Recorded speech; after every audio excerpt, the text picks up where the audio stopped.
ఇప్పుడు మనము శ్రీమద్ భగవద్గీత 13వ అధ్యాయము క్షేత్రజ్ఞ విభాగ యోగంలోని 34వ శ్లోకం యొక్క భావాన్ని తెలుసుకుంటాము.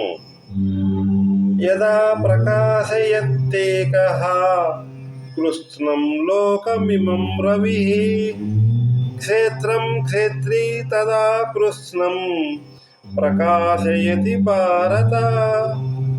ఈ శ్లోకం యొక్క భావం ఏమనగా, అర్జున, ఒకే సూర్యుడు సమస్త లోకమును ఎట్లు ప్రకాశింపజేయుచున్నాడో అట్లే క్షేత్రజ్ఞుడకు పరమాత్మ ఈ యావత్తు క్షేత్రమును ప్రకాశింపజేయుచున్నాడు. ఇంతకు ముందు శ్లోకంలో ఆత్మను ఆకాశముతో ఉపమానముగా పోల్చి ఆత్మ యొక్క అనంతత్వము, నిర్మలత్వము, అసంగత్వము తెలుపబడినవి. ఈ శ్లోకములో ఆత్మను సూర్యునితో ఉపమానముగా పోల్చి చెప్పుచున్నారు.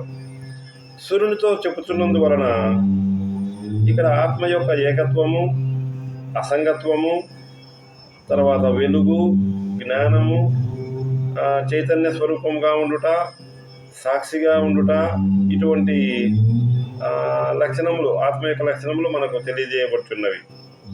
ఆత్మతేజము లేనితో దేహేంద్రియము, మనోబుద్ధులు, దేహము, ఇంద్రియములు, మనస్సు, బుద్ధులు పనిచేయలేవు. అవి శక్తి విహీనము అయిపోతాయి. సూర్య భగవానుడు 1500 లక్షల కిలోమీటర్ల దూరంలో ఉండి మన లోకమునకు, ప్రపంచానికంతా వెలుగును ఇస్తున్నాడు.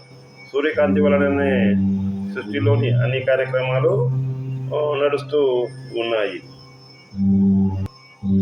ఇక్కడ కృష్ణం అనగా సమస్తము లేక యావత్తు అని అర్థం.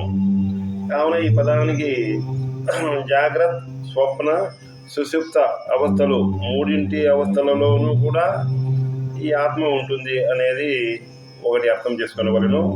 అదేవిధముగా భూత, భవిష్యత్తు, వర్తమాన కాలంలోని అన్ని పదార్థములలో కూడా ఈ క్షేత్రజ్ఞుడు ఉంటాడని కూడా మనము అర్థం చేసుకునవలసి ఉన్నది. అంతా ఒక్కటే అన్న భావమును మర్చిపోయి మనము ఒకరిని ఒకరు మోసం చేసుకుంటూ జీవితాన్ని గడుపుతున్నాము. దేశ, కాల, మాన పరిస్థితులు, జాతి, కులము, మత విద్వేషములు అనేటివి ఉండకూడదు. అంతా ఒకటే కావున ఇటువంటి భేదభావములు ఏవి ఉండకూడదు. కానీ ఈనాడు అన్ని రకములైనటువంటి ద్వైత భావనలతో విద్వేషములు పెంచుకుంటూ ఉన్నాము. దీనికంటే మానవులు నరభక్షకులుగా మారడమే మేలు అని అనిపిస్తుంది. కానీ ఈ శ్లోకాన్ని బట్టి చూస్తే ఈ సృష్టి వెనుక ఒకే ఒక అనంతతత్వము అన్నింటినీ తెలుసుకుంటూ ఉన్నది. అదే ఆత్మ. ఈ ఆత్మ అనేది ఏకత్వము మరియు అన్నింటినీ తెలుసుకుంటున్నది. ఇది ఒకే ఒక చైతన్యము లేదా ఒకే ఒక వెలుగు.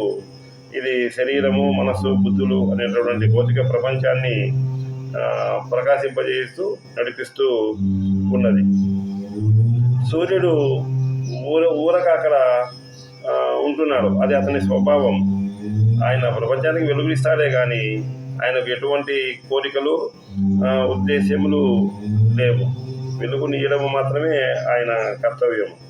కానీ దానిలో నుంచి మనము మంచి, చెడు, దుర్మార్గము, సన్మార్గము, సౌందర్యము, రూపములు, ఈ తేడాలన్నీ మనము మనస్సులలో మనము సృష్టించుకుంటున్నామే కానీ సూర్యునికి అటువంటి భేదభావములు ఏమీ ఉండవు.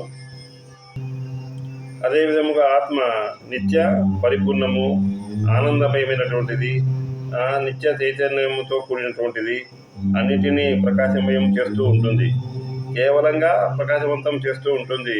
కానీ ఆలోచనలు, భావోద్రేకాలపై నర్తిస్తూ మనము రకరకాలుగా వ్యక్తులుగా మన యొక్క నడవడికలు అన్నిటినీ విభిన్న రకాలుగా మనమే విభజించుకుంటూ చేస్తున్నాము.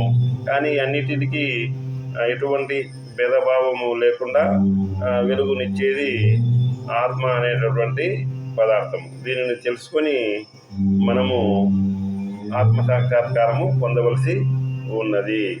శుభం భూయాత్.